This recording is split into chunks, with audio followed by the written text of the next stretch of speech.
2019 में अयोध्या वर्डिक्ट आया था, जिसमें सुप्रीम कोर्ट का यूनानिमस डिसीजन ये था कि जो डिस्प्यूटेड लैंड है उसे एक ट्रस्ट को सौंपा जाएगा राम जन्मभूमि मंदिर बनाने के लिए। वहीं दूसरी तरफ सुप्रीम कोर्ट ने यह भी कहा कि एक 5 एकड़ की दूसरी जमीन सुन्नी वक्फ बोर्ड को दी जाएगी मस्जिद बनाने के लिए। एक ऐसा ही दूसरा केस अभी सुप्रीम कोर्ट में चल रहा है ज्ञानवापी मस्जिद को लेकर के। तो आज के इस वीडियो में हम समझेंगे कि ज्ञानवापी मस्जिद को लेकर के आखिर डिस्प्यूट क्या है, कब से शुरू हुई ये कहानी, सुप्रीम कोर्ट इस विषय पर क्या कह रही है, कौन कौन से पॉइंट ऑफ लॉज है जिन्हें इस केस में चैलेंज किया जा रहा है। आखिर इतना जानना तो हमारा हक है ना, इस देश के सिटीजन होने के नाते। तो चलिए वीडियो को स्टार्ट करते हैं। मैं हूं अन्वेषा और आप देख रहे हैं ASLC इंस्टीट्यूट का YouTube channel lucid streaming.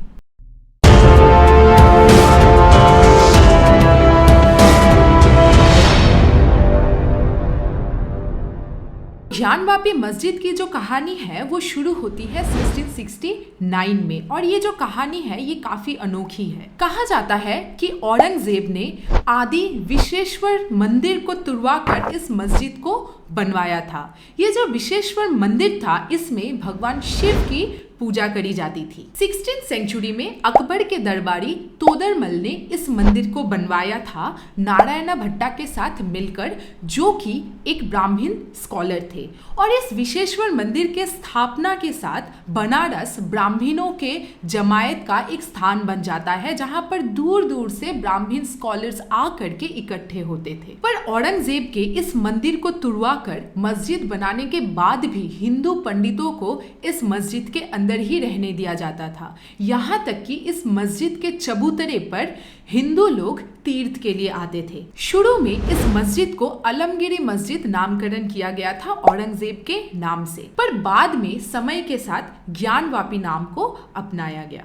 Gyanvapi जो शब्द है इसका अर्थ है well of knowledge. British period में ज्ञानवापी एक ऐसा जगह बन जाता है जहां पर हिंदू और मुसलमानों के बीच कई सारे छोटे मोटे रायट्स होने लगते हैं और कचहरी में कई सारे मामले भी दाखिल हो रहे थे। 1809 के रायट को बताया जाता है कि ब्रिटिश रूल में सबसे मेजर रायट था, जिससे बनारस में कम्युनलिज्म छिड़ गया। 1959 में हिंदू महासभा शिवरात्रि के मौके पर एक रुद्राभिषेक का अनुष्ठान करती है उसी मस्जिद के मंडप पर। उनके ही 2 कारीगरों को 6 महीने की जेल हो जाती है लॉ एंड ऑर्डर वायलेट करने की वजह से। इसी के साथ धीरे धीरे छोटे मोटे फसाद होने लगते हैं, जो आगे चलकर एक बड़े प्रॉब्लम में कन्वर्ट हो जाती है। फिर मंदिर को पुनर्स्थापित करने की मांग करी जाती है। 1984 में विश्व हिंदू परिषद और कुछ हिंदू नेशनलिस्ट पूरे भारत में एक कैंपेन करते हैं,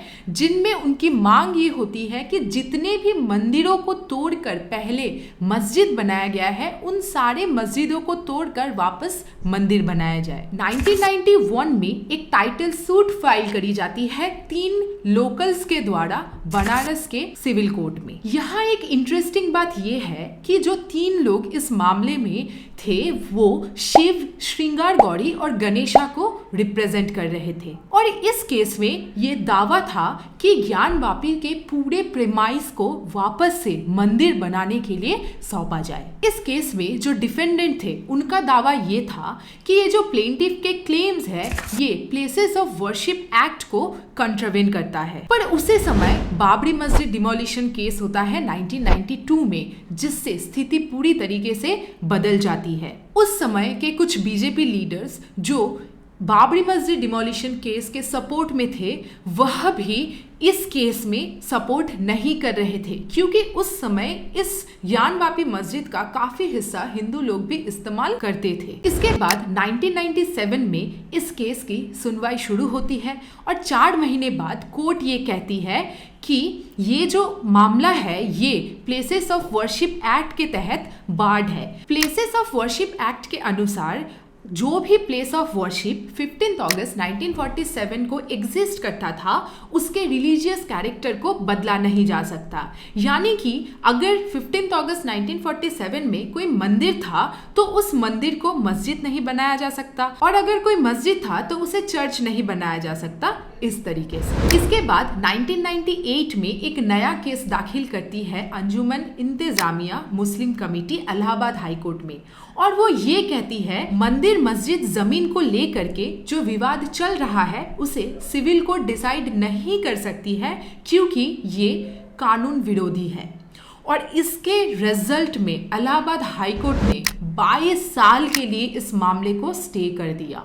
ये केस वापस उठता है 2019 में जब रस्तोगी नाम के एक व्यक्ति स्वयंभू ज्योतिर्लिंगा भगवान विश्वेश्वर के बिहाफ में वाराणसी डिस्ट्रिक्ट कोर्ट में एक आर्कियोलॉजिकल सर्वे की मांग करते हैं इस पूरे डिस्प्यूटेड एरिया में। और 2020 में जो मस्जिद कमेटी है वह वापस से इस सर्वे का विरोध करती है। हालांकि इसी साल पिटिशनर जो थे वह 1991 के केस की वापस सुनवाई की अर्जी करते हैं कोर्ट के पास, क्योंकि जो 22 साल का स्टे लगा था वह ओवर हो चुका था और इलाहाबाद हाई कोर्ट ने भी इस स्टे को फर्दर एक्सटेंड नहीं किया था। मार्च 2021 में सबसे important places of worship act को सुप्रीम कोर्ट बेंच एग्जामाइन करती है जब अश्विन कुमार उपाध्याय एक एडवोकेट वह एक पब्लिक इंटरेस्ट लिटिगेशन फाइल करते हैं कोर्ट में इसके वैलिडिटी को लेकर के। अगस्त 2021 में ये केस वापस उठता है जब 5 डिवोटीज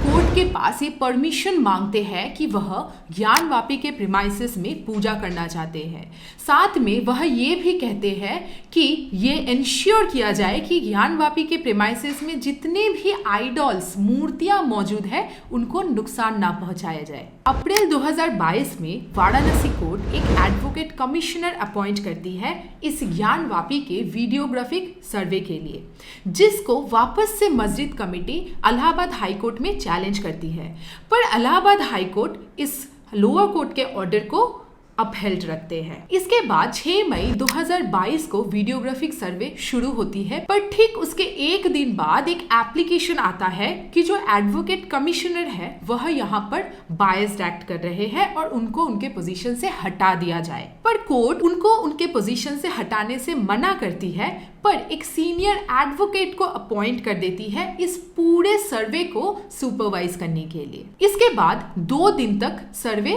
चलती है। इस सर्वे में जो भी फाइंडिंग्स थे उसमें हिंदू पक्ष का ये कहना था कि ऐसा एक स्ट्रक्चर मिला है जो शिवलिंग है, जिसका विरोध करते हुए मुस्लिम पक्ष ये कहते हैं कि वो एक फाउंटेन का हिस्सा है। तो ये काफी डिस्प्यूट क्रिएट हो जाता है, जिस वजह से कोर्ट ऑर्डर देती है कि उस प्रेमाइस के उस पर्टिकुलर एरिया को सील कर दिया जाए। 20 मई 2022 को सुप्रीम कोर्ट ये कहते हैं कि इस केस को बेटर एक डिस्ट्रिक्ट जज हैंडल कर पाएंगे जिनकी कम से कम 25 से 30 साल तक की एक्सपीरियंस हो, और केस को डिस्ट्रिक्ट जज के पास ट्रांसफर भी कर दिया जाता है। इस केस का करंट सिनेरियो ये है कि 31 अक्टूबर तक का समय दिया गया है सेंटर को इस 1991 के एक्ट को रिव्यू करने के लिए, क्योंकि इस एक्ट के कुछ प्रोविजंस ऐसे हैं जो उन मामलों को दाखिल होने से रोकता है जो प्लेसेस ऑफ वर्शिप के रिक्लेमिंग के रिगार्डिंग हो